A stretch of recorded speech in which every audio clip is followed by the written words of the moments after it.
Hello and welcome to Ryder's BlockBuster. My name is Creed, and I've been on a big space horror kick lately.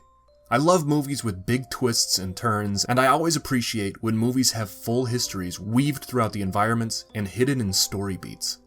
It's something that this movie does very well, and if you enjoy really gory and intense horror, then this is definitely one that you'll enjoy. So initiate your ejection sequences and try to hide your scent as we talk about what happens in Pandorum. Also, there will be spoilers in this breakdown, so you've been warned. 1969. Man lands on the moon. World population, 3.6 billion. 2009. Kepler telescope is launched to search for Earth-like planets. World population, 6.76 billion. 2153. Paleo 17 space probe lands on planet Tanis. World population, 24.34 billion. Food and water shortages are commonplace. 2162. Billy is elected as president of the world. He demands free food and soon becomes the chonkiest president known to man. 2174. The battle for Earth's limited resources reaches its boiling point. Spacecraft Elysium is launched. We open with a lonely ship, the Elysium itself, floating through the vastness of space. The crew receive a broadcast informing them that they are all that's left. Good luck. God bless. And Godspeed. We then see a close-up of a woman whispering, "I love you," before a man jumps awake inside of some kind of pod. He looks around the room and sees another empty pod with the name Cooper on it, and an occupied pod holding a man named Peyton. He then notices the name on the pod he exited from is Bauer, giving us and the man his name. He finds his locker and dresses, also finding instruction on what to do when suffering from memory loss due to extended hypersleep. While he's shaving, the ship begins to shake, and once it's over, Peyton's pod opens. Peyton also has mild memory loss and disorientation, but he's with it enough to realize that the crew before them was supposed to wake them up and guide them through this disorientation. And the fact that the two of them are alone here means that something is wrong. Outside the door to the bridge, they see scratches and tools informing them that someone was trying to get out while they were in hypersleep. Peyton is able to get the power up and begins calling for assistance via the comms, but gets no answer. They decide to try and reach the upper levels through the ventilation system, thinking that their other crew member Cooper went through that same path. The ship begins to shake more often, and Bauer says it's from power surges, and in the process they realize that he is a technical engineer. As the vent system gets more narrow and congested with wiring, Bauer begins to freak out. Peyton tries to calm him down. This may not be the best time to tell you, but I got the door open. You're kidding me. Yeah, I'm kidding. You see, now that's not so bad. He calms down a bit, but slips and comes crashing down on his face. When he lights up his glow stick, he sees a mummified body with a uniform that informs us that this corpse is Cooper. Don't forget to like and subscribe so that you don't miss out on awesome movies like this. My death was very painful. Bauer releases the grate, and after the ship rumbles again, he comes crashing into a locker room, but loses comms connection with Peyton in the process. While trying to find his way back, he finds a woman who's trying to break into a room. She runs and he chases her down the hall before she abruptly stops. He calls to her, but she doesn't answer, and when he gets closer and shines a light on her, he finds that it's actually a hanged man. He's suddenly smacked from behind, and the woman jumps on him, putting a knife to his neck and demanding him not to move. She then demands that he give her his shoes. Give me your shoes. But while he's trying to remove them, they hear a noise from down the hall, and the woman flees. We hear strange clicks before the hanged man is dragged into the ceiling, and Bauer runs, picking up his glow stick before hiding in a cubby, moments before some kind of creature rushes by. He peeks his head out, and we get our first view of the monster. As he's hiding, the comms reconnect, nearly giving away his position. The creature jumps up and spears the corpse of Cooper, dragging it away. Bauer fills in Peyton on what he just saw, and while talking, Peyton shares his discovery that the Elysium was never going to return to Earth. This triggers a memory from Bauer of a planet called Tanis. We learn that this new planet was humanity's new hope, offering resources and a place to live for the ever-growing population. He then remembers his wife and realizes that husbands and wives were supposed to ship out together on the Elysium, so she is somewhere on this ship. Bauer stumbles upon a weapons locker and is able to arm himself with a non-lethal anti-riot gun. All right. While he's searching for the bridge, Bauer sees something dart in the darkness. His hand then shakes and he calms Peyton, asking the lieutenant if he knows the symptoms of something called Pandorum. Peyton then remembers something, the worst accident to ever have happened in space travel. After having a bad reaction to hypersleep, a captain had a mental breakdown and evacuated over 5,000 hypersleep pods from his ship, effectively killing all of those aboard. His symptoms were later diagnosed as a space travel delusional disease called Pandorum. When Bauer enters the upper deck, we see a figure stealthily coming up after him. He sees another hanging man and realizes that this man is booby-trapped. While investigating, the man jolts awake. Bauer is able to snip the wire holding the man and he falls to the ground, showing us his flight crew ID and letting us know that he's with the 6th flight crew, which is supposed to wake up 2 years after Peyton and Bauer. The man is named Shepard, and he's played by Norman Reedus, so that's pretty neat. Shepard begins to slather himself up with oil to remove his scent, rambling about the creatures on the ship and saying that they're faster and stronger than Bauer realizes. A full group of the creatures begin to run down the hallway after the two men. Bauer falls down to a lower level, and the creatures don't see him and continue going, but Shepard isn't so lucky. He's lassoed by them and hanged once again, before one of the things stabs him in the stomach and ends his life. Bauer tries to help, but there's a thick wall of glass in the way. Are you stupid or something? The creatures begin to hunt Bauer, and while running, he gets snared in a trap. The creatures then begin to pull on the wire, but just as Bauer's grip is faltering, the hooded man from before jumps up and cuts him free. The man pins Bauer down, but is speaking Vietnamese, and Bauer doesn't understand him. After seeing his flight ID, the man releases Bauer. We see the man's ID as well and learn that he was one of the crew from agriculture. Also, just as a side note, I looked up this guy's name on IMDb, and it's Man. It's a lot easier to call him by his name rather than just agriculture guy, so this guy's Man. They stumble through a conversation, and Bauer gets Man to stay behind while he goes to try and fix the reactor. We then see Peyton trying to release the crew room door, but having no success. He begins hearing something crawl around the vents and locks the vent gate, but while he's waiting, his nose begins to bleed. Back to Bauer, he enters a room full of shipping containers, but is jumped by the woman from before. Just before she puts him down, Man arrives and pushes the woman off. They duel for a moment before Bauer raises his weapon and fires it into the air. We can work together as a team. He asks for help getting to the reactor, and it seems like Man understands a few words of English and offers to lead Bauer through the ship. The woman follows them and announces that they're going the wrong way to get to the reactor, and Bauer asks her to help lead them to it. Don't like going that far down. No one ever comes back. After some resilience, she asks if Bauer can fly and land the ship, and he says that he can, earning her trust and earning her as a guide. She reveals that she's been awake for 5 or 6 months at least, and has picked up a few tricks. She takes them back to her quarters, narrowly avoiding a horde of creatures. She reveals that she was with the ecological crew, assigned to recultivating Tanis with everything humanity would need to survive, and that her name is Nadia.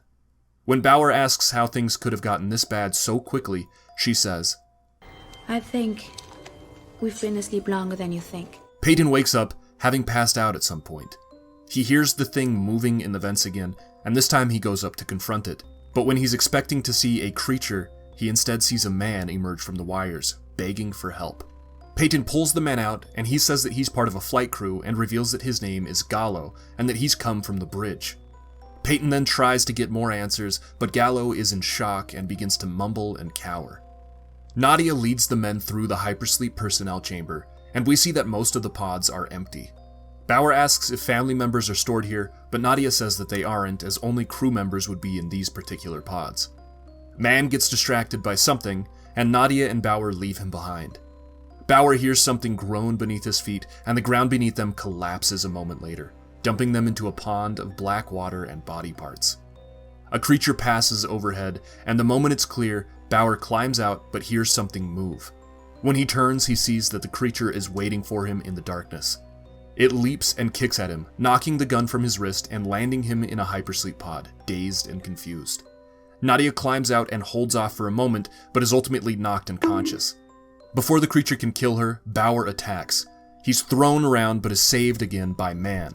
The trio then begin to slash and bash the creature and kill it only barely.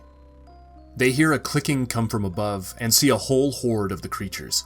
They leap down, many of them going and devouring the corpse of their fallen, while others chase the survivors. While fleeing, a hypersleep pod raises from the ground and releases another crew member. Bauer wants to go back, but it's too late and the man is devoured, serving as a distraction for our other 3 crew members to escape. Peyton learns that Gallo is Flight Crew 4. He asks whose blood is covering the man, and Gallo says that his crew had Pandorum. If you would have seen them, you would have done the same thing. Peyton grabs a sedative to help Gallo relax, but the man refuses it. He then begins to talk about his crewmates all having Pandorum, despite the odds being insurmountable. He says that the disease triggers due to emotional and traumatic effects, before saying, How do you think you would react if you knew the truth? The truth.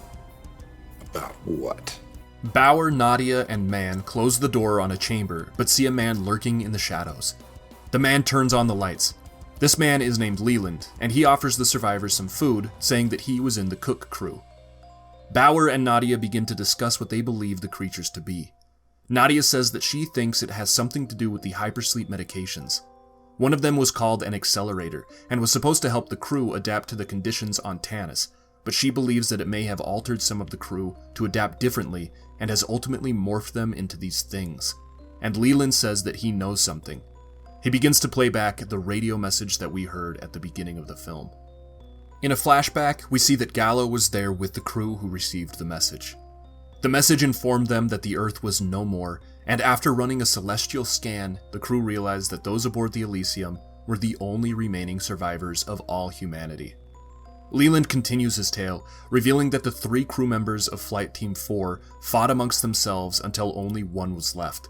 This man then refused to wake the next crew and started acting like the ruler of Elysium, waking random people and torturing them before eating them.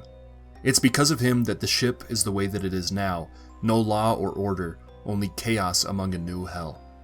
As he's telling the story, Nadia, Bauer, and Man all collapse, their food having been drugged.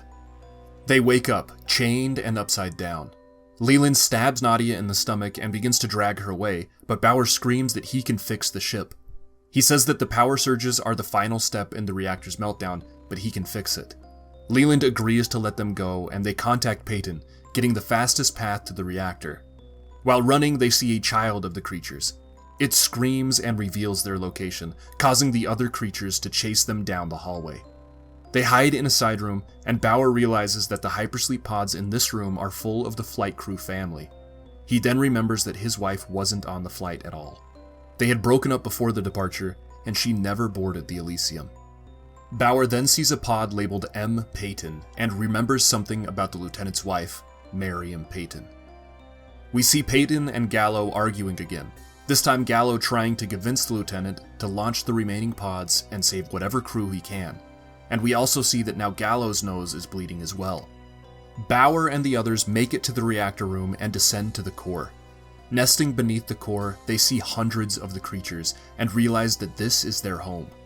The bridge collapses as Bauer is crossing, and he falls, catching himself right above the main hive. Nadia makes it across and opens up the reactor, which sends a signal to Peyton. Gallo continues to talk irrationally, and Peyton grabs for his weapon, but realizes it's not there. Gallo then turns, showing that he now has the pipe, and he will be taking control. He walks into a pod and demands Peyton to launch them so that he can survive.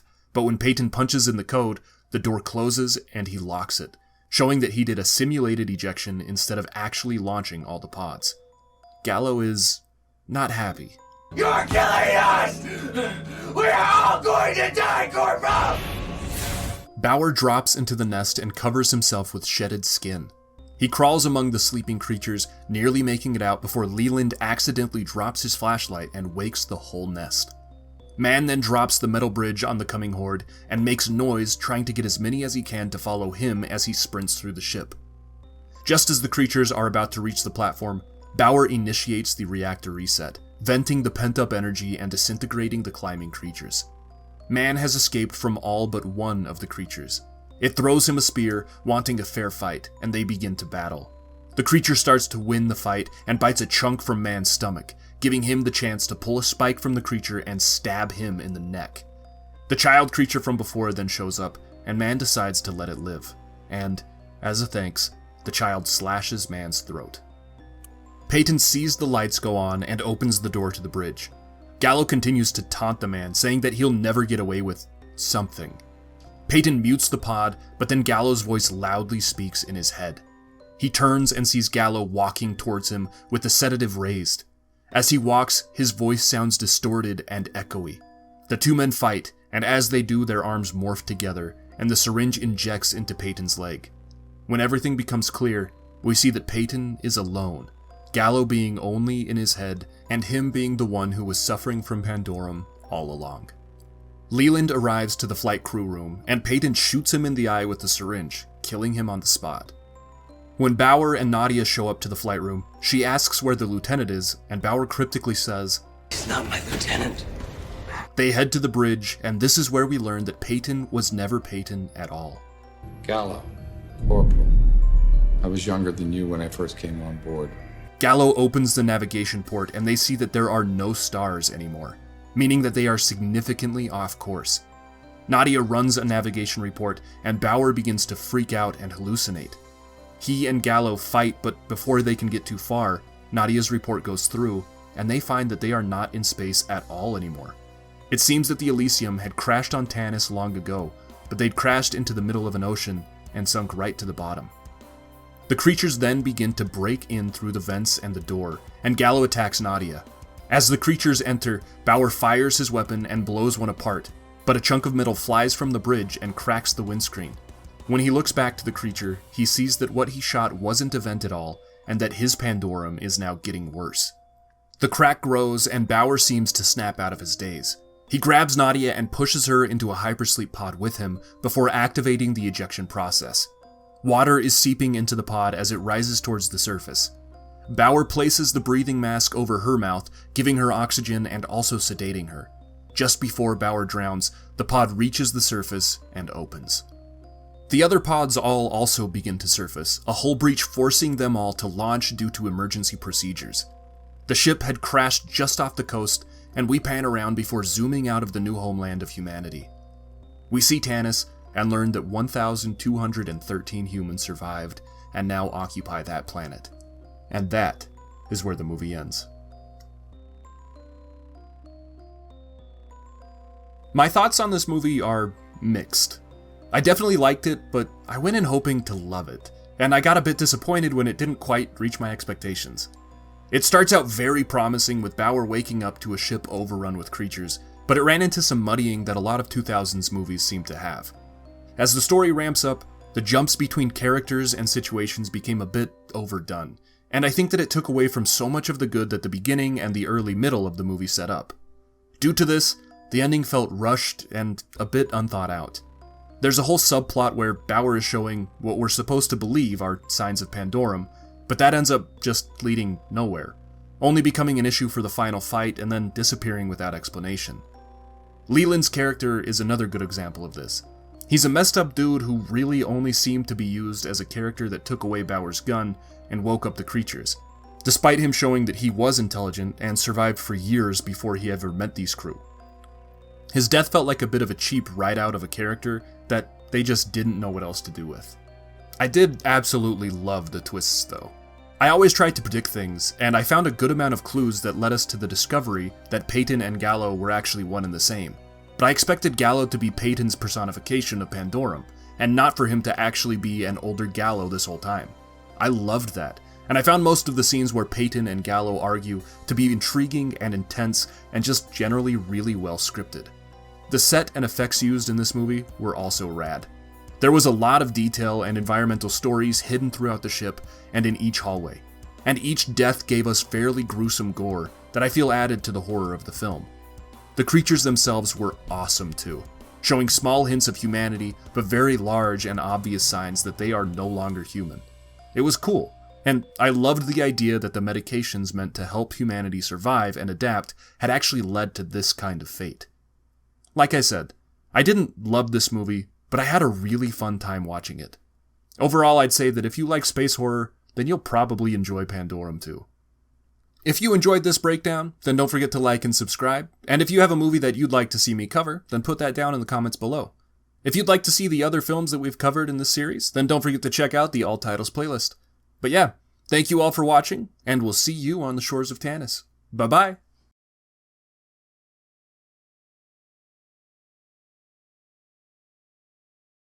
Did you know in the movie Pandorum, the dissuade cut off 9 of his 42 legs to play the role of Pain?